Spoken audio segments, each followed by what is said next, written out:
더불어민주당 전당대회 돈봉투 의혹의 중심에 있는 윤관석, 이성만 의원에 대한 체포동의안이 국회 본회의에서 부결됐습니다. 국민의힘은 곧바로 맹공에 나섰습니다. 취재기자 연결합니다. 임혜준 기자.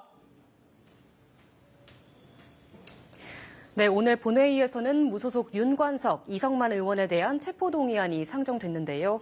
이 무기명 전자투표 결과 두 의원에 대한 체포동의안은 모두 최종 부결됐습니다.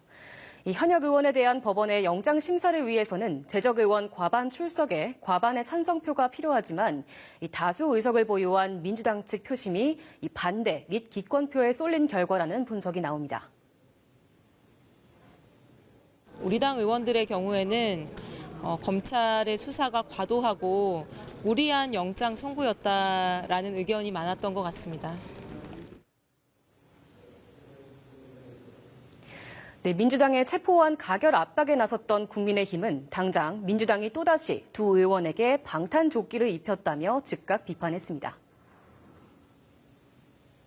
애당초 체포 동의안 부결을 당론으로 채택하지 않고 의청에서조차 논의하지 않으며 자율투표를 운운할 때부터 통과시킬 마음이 없었던 것입니다. 네, 김기현 대표는 이재명 대표가 국회의원 불체포 특권을 폐지하겠다고 공언한 것이 이 새빨간 거짓말이라는 게 다시 한번 확인됐다며 민주당의 도덕 상실증은 구제불능 수준이라고 직격했습니다. 국회는 오늘 정치, 외교, 안보 분야를 시작으로 사흘간의 대정부 질문에 돌입했습니다. 싱하이밍 주한 중국 대사의 최근 논란성 발언이 도마 위에 올랐죠?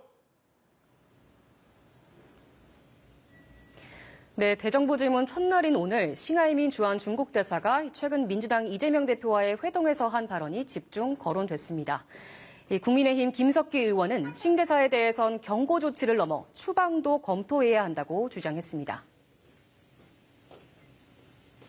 우리나라의 제1야당의 제1당의 대표가 일개 국장급에게 훈계를 듣고 공손한 자세로 앉아있는 모습을 보고 우리 국민들께서 참담하게 생각하고 계십니다. 민주당은 중국이라면 쩔쩔매는 그런 DNA가 분명히 있습니다. 이에 한덕수 국무총리는 주중 대사의 발언은 매우 부적절했다고, 박진 외교부 장관은 싱 대사에 엄중 경고했다고 답했습니다.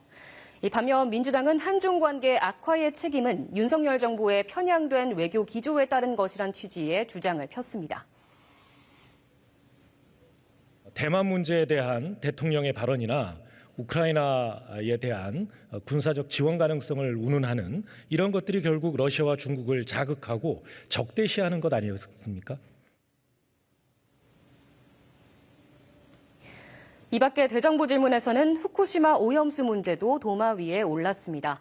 야당 의원들은 초반부터 일본의 오염수 방류에 대한 정부의 비판 의식이 결여된 점을 집중 지적했고, 이에 여당은 객관적이고 과학적 접근 없이 야당이 괴담만 유포하고 있다고 맞받았습니다. 야당 의원과 한덕수 국무총리 사이에서는 후쿠시마 오염수를 마실 수 있느냐 없느냐를 두고 반복된 신경전도 연출됐습니다. 지금까지 국회에서 전해드렸습니다.